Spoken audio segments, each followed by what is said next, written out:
ఎప్పటికప్పుడు తాజా వార్తలను అందిస్తున్న ఎల్పీ న్యూస్ కు స్వాగతం.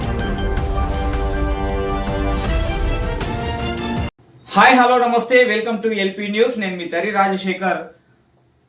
ఏదైతే మొన్న అక్రమ ఇసుక అడ్డుకున్నందుకు అట్రాసిటీ కేసు అని చెప్పేసి క్వశ్చన్ మార్క్ తో పెట్టిన వార్త, అలాగే దాని తర్వాత సాక్షిలో ఇసుక వివాదం, నలుగురిపై అట్రాసిటీ కేసు నమోదు అని చెప్పేసి వార్తను మనం చదవడం జరిగిందో, దానికి సంబంధించి ఈరోజు ఆత్మకూరులో గ్రామ సభ నిర్వహించి అధికారులు, అంటే పోలీస్ అధికారులు కానీ రెవెన్యూ అధికారులు కానీ అక్కడికి వెళ్ళి సభ నిర్వహించి అక్కడ వారికైతే కొన్ని విషయాలు అయితే చెప్పడం జరిగింది. సో దానికి సంబంధించి ఈరోజు మనం ప్రభాత వార్త, అంటే వార్తా పేపర్లో వచ్చిన ఒకసారి స్టేట్మెంట్ అయితే చదివే ప్రయత్నం చేద్దాం. అనుమతి ఉన్న ఇసుక రవాణా అడ్డుకుంటే చర్యలు, సిఐ అనిల్ కుమార్. మెట్పల్లి ప్రభాత వార్త. ప్రభుత్వ అనుమతితో ఇసుక రవాణా చేసే వాహనాలను అడ్డుకుంటే చట్ట ప్రకారం చర్యలు తీసుకుంటామని మెట్పల్లి సిఐ అనిల్ కుమార్ అన్నారు. మండలంలోని ఆత్మకూరు గ్రామంలో రెవెన్యూ పోలీస్ శాఖ ఆధ్వర్యంలో మంగళవారం గ్రామస్తులకు అవగాహన గ్రామ సభ నిర్వహించబడింది. కార్యక్రమానికి ముఖ్య అతిథులుగా tahsildar Neetha, CI Anil Kumar, SI Kiran Kumar, RI ఉమేష్లు హాజరయ్యారు.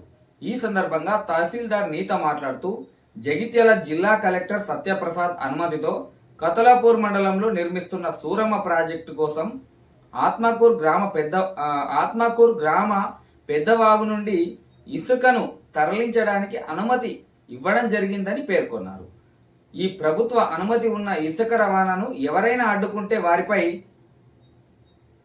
చట్టపరమైన చర్యలు తీసుకుంటామని తెలిపారు. సిఐ అనిల్ కుమార్ మాట్లాడుతూ, ఇటీవల మెట్పల్లి మార్కెట్ యార్డులో జరిగిన అగ్ని ప్రమాదం ఘటనలో మంటలు చెలరేగకుండా ఆర్పడానికి ఆత్మకూర్ గ్రామం నుండి ఇసుక తరలించగా అక్రమ ఇసుక రవాణా చేస్తున్నారని అడ్డుకున్న గ్రామానికి చెందిన కొంతమంది వ్యక్తులపై అక్రమంగా కేసు నమోదు చేశారని, అసత్య అని ఆరోపణలు వస్తున్న క్రమంలో ప్రజలకు అవగాహన కల్పించామని తెలిపారు.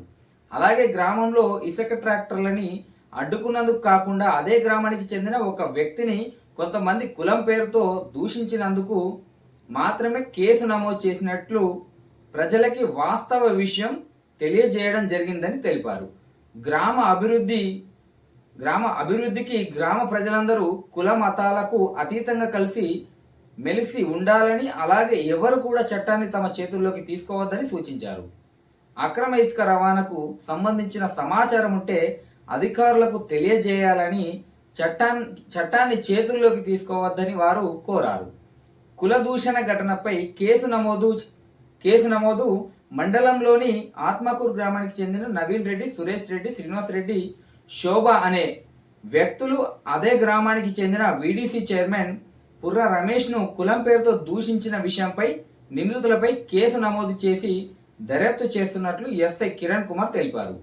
ఈ కేసును మెట్పల్లి డిఎస్పీ రాములు దర్యాప్తు చేస్తున్నట్లు, ప్రస్తుతం కేసు దర్యాప్తు దశలో ఉందని, నిందితులపై చట్ట ప్రకారం కఠిన చర్యలు తీసుకుంటామని ఎస్ఐ తెలిపారు. ఓకే, అనుమతి ఉన్న ఇసుక రవాణా అడ్డుకుంటే చర్యలని చెప్పేసి చెప్తా ఉన్నారుగా. సో మొన్న ఏదైతే అక్రమ ఇసుక అని చెప్పేసి మనం చెప్పడం జరిగిందో, సో అది వాస్తవానికి అక్రమంగా కాదట. ఏదైతే మెట్పల్లి పట్టణంలో వ్యవసాయ మార్కెట్లో అగ్ని ప్రమాదం జరిగింది, ఆ జరిగినాక 2 రోజులైనా మంటలు అదుపులోకి రాకపోవడంతో అధికారులు ఏం చేశారు, ఈ ఫైర్ ఇంజన్లతోటి మంటలు ఆర్పే కార్యక్రమం పెట్టుకున్నారు, కానీ అప్పటికి మంటలు అయితే అదుపులోకి రాలేదు. సో తద్వారా వాళ్ళు ఆలోచించారు, అలాగే వారికి పై అధికారుల ఆదేశాలతోటి ఇసుకను అక్కడికి డంప్ చేసి, అంటే ఆ గోనె సంచులు ఉంటాయి కదా, సో ఆ గోనె సంచులకు మంటలు అంటుకున్న క్రమంలో అవి అంటే ఆర్పుడు అయితలేదు, వాటర్ పోసిన అయితలేదు, కాబట్టి ఈ ఇసుకతోటి ఆర్పు ప్రయత్నం చేద్దామని చెప్పేసి వాళ్ళు నిర్ణయించుకొని, వాళ్ళైతే అధికారులు వీళ్ళకి చెప్పారు అక్కడ ఇసుక వేయమని చెప్తే వీళ్ళు తీసుకపోయి పోసేందుకు ప్రయత్నం చేస్తున్న క్రమంలో కొంతమంది గ్రామస్తులు కలిసి వాళ్ళని అడ్డుకున్నారు అన్నట్టు. వాళ్ళని అడ్డుకున్న క్రమంలో వాళ్ళు ఏం చెప్పారు, ఈ ఇసుక మేము ఆల్రెడీ అధికారులతోటి పర్మిషన్ తీసుకున్నాము అని చెప్పారు, కానీ వాళ్ళ ఏ ఆధారం ఉండదు కదా. ఇప్పుడు అంటే పర్మిషన్ తీసుకున్నట్టు వీళ్ళ ఒక పేపర్ కూడా లేకపోయాయి. సో వాళ్ళు కూడా అక్కడ కొద్దిగా రగడ జరిగింది. సో వాళ్ళు ఒకరినొకళ్ళు మాటలు అనుకున్నారు. సో ఆ వివాదం కొద్దిగా పెరిగిపోయి అది అట్రాసిటీ కేసు దాకా కూడా పోయిన పరిస్థితి కనబడ్డది. సో వీళ్ళు ఇక్కడ స్టేట్మెంట్ క్లారిటీగా ఏం చెప్పారంటే ఇసుకకు అలాగే ఇక్కడ అట్రాసిటీ కేసుకు అక్కడ లేదు, అంటే అక్కడ వాటికి సంబంధం లేదు. సో దీనికి అంటే అక్రమ ఇసుక అడ్డుకున్నందుకు కాలేదు కేసు, అక్కడ కులం పేరుతో దూషించినందుకు అయిందని చెప్పేసి వీళ్ళు స్టేట్మెంట్ కూడా ఇవ్వడం జరిగింది. సో వాళ్ళు అధికారులు వాళ్ళ ఎంక్వైరీ చేసుకుంటారు కనుక వాళ్ళ ఎంక్వైరీ చేసుకున్న తర్వాత వాళ్ళు ఇక్కడ స్టేట్మెంట్ ఇవ్వడం జరిగింది. అలాగే అక్కడ ఆత్మకూరులో కూడా వాళ్ళు సభ నిర్వహించి కూడా వాళ్ళు చెప్పడం జరిగింది అనుమతి ఉన్న ఇసుకను అడ్డుకుంటే చర్యలు అని చెప్పేసి. అయితే మాకు డౌట్ వస్తుంది, అంటే మాకు కాదు ప్రజలకు డౌట్ వస్తూ ఉంది. సో అనుమతి ఉన్న ఇసుక ఎలా ఉంటుంది, అనుమతి లేని ఇసుక ఎలా ఉంటుంది అని అంటే ఎట్లా గుర్తుపట్టడం? సో అదొక పెద్ద సమస్యగా మారింది. ఎట్లా అంటే ఇప్పుడు ఉదాహరణకు మనం బెల్ట్ షాపు వైన్ షాపు తీసుకుంటే, వైన్ షాప్ అంటే పర్మిషన్ ఉంటుంది కాబట్టి వైన్ షాప్, అయితే బెల్ట్ షాప్కు పర్మిషన్ ఉండదు. సో అది అక్రమం అన్నట్టు. సక్రమం అంటే బెల్ట్ షాప్. అలాగే ఈ ఇసుకకు కూడా అంటే సక్రమమైనది ఏది అక్రమమైనది ఏది అని గుర్తించాలంటే సక్రమమైన దాన్ని గుర్తిస్తే అక్రమంది ఆటోమేటిక్గా మనకు ఏర్పడుతుంది కనుక.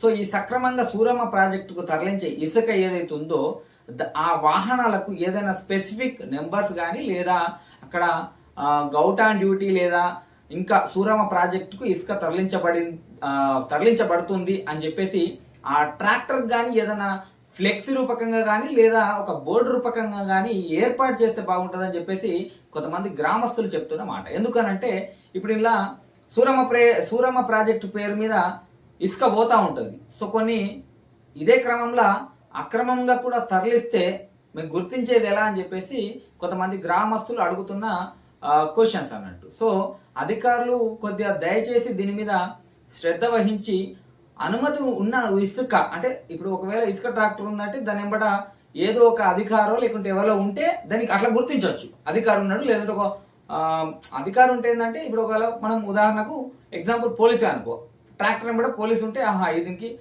పర్మిషన్ ఉండొచ్చు, అందుకే పోలీసులు దీని వెంబడి వెళ్తారు. సో ఏదో ఉంటుంది, ఇక పోలీసు అధికారం ఉన్నాడంటే ట్రాక్టర్ను ముట్టరు. సో ఒక అధికారిని నియమించుడా లేదా ప్రతి అంటే వెహికల్కు నెంబరింగ్ ఇచ్చి ఎన్ని వెహికల్స్ వెళ్తున్నాయో ఆ వెహికల్స్ వీటికి నెంబరింగ్స్ వేసి అట్లా చేస్తే ఈ సక్రమమైన ఇసుక అని గుర్తించబడుతుంది ప్రజలకు అని చెప్పేసి అక్కడ ఉన్న ప్రజలు కొంతమంది కోరుతా ఉన్నారు.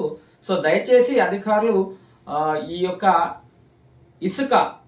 ఇసుకపై ఇప్పుడు ఇసుక వివాదంతో అంటే కేసులు కాకుండా ఉండాలి అని అంటే ఖచ్చితంగా ఇలాంటి కొన్ని గుర్తింపు వాళ్ళకు, అంటే అక్రమ ఇసుక ఇప్పుడు వాళ్ళ అక్రమ ఇసుక గుర్తించాలంటే సక్రమంగా ఏదైతే ఉంటుందో దాన్ని గుర్తిస్తే ఆటోమేటిక్గా ఇప్పుడు ఈ నెంబరింగ్ ఇచ్చినామనుకో అక్రమ ఇసుక ఈజీగా గుర్తించబడుతుంది. సో సక్రమంగా తరలించే ఇసుకకు ఖచ్చితంగా నెంబర్ ప్లేటా లేదంటే అంటే ఆల్రెడీ వాస్తవానికి ఆ ట్రాక్టర్లకు కొంతమందికి అయితే నెంబర్ ప్లేట్లు కూడా ఉన్నాయి, మరి వీటికి 100% నెంబర్ ప్లేట్ ఉండి ప్లస్ దానికి మళ్ళీ సూరమ్మ ప్రాజెక్టుకు తరలించబడుతుందని చెప్పేసి ఖచ్చితంగా దాని మీద రాయాలి. అప్పుడైతేనే దాని సక్రమంగా అక్రమమా అని గుర్తుపడతారు ప్రజలు.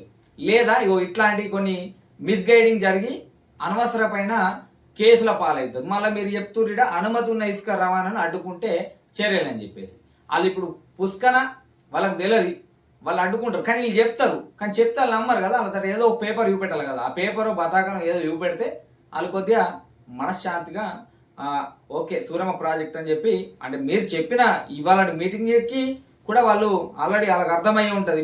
ఎందుకంటే ఒక నలుగురి మీద కేసు కూడా అయింది, మనకు ఎందుకురా రపరప ఇప్పుడు కేసుల పాలవుడు ఎందుకురా అని చెప్పేసి వాళ్ళు కూడా ఆలోచిస్తారు. కానీ అక్రమం సక్రమం అనేది దానికి కొద్దిగా గుర్తింపు ఉంచేటట్టు చూస్తే బాగుంటుందని చెప్పేసి కొంతమంది గ్రామస్తులు కోరుతున్న విషయం. సో దాని మీద కొద్దిగా దృష్టి పెట్టి అక్రమం ఏది సక్రమం ఏది అనేది కొద్దిగా మీరే దానికి ఒక నెంబరింగ్ వేసి సూరమ్మ ప్రాజెక్ట్ అని చెప్పేసి కమ్సే కమ్ ఒక ఫ్లెక్సీ ఏర్పాటు చేసినా కానీ గ్రామస్తులు ఆ ఇసుక జోలికి పోరనేది వాళ్ళు చెప్తున్నమాట.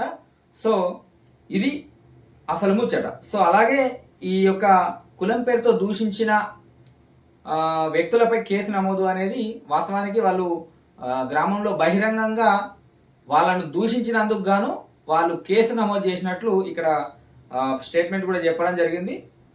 సో ఆ రోజు 12వ తారీఖున వాస్తవానికి అక్కడ ఆర్ఐ గారు కూడా నేను కాల్లో మాట్లాడడం జరిగింది. సో ఆర్ఐ గారు కూడా చెప్పింది ఏంటంటే అది ఆ రోజు పర్మిషన్ ఉన్నది వాస్తవమే అని చెప్పేసి చెప్పడం జరిగింది. సో మనకు ఆర్ఐ గారితో మాట్లాడినప్పుడు వాయిస్ కూడా మీకు కొద్దిగా నేను ప్లే చేసే ప్రయత్నం చేస్తా, నా దగ్గర ఉన్నది.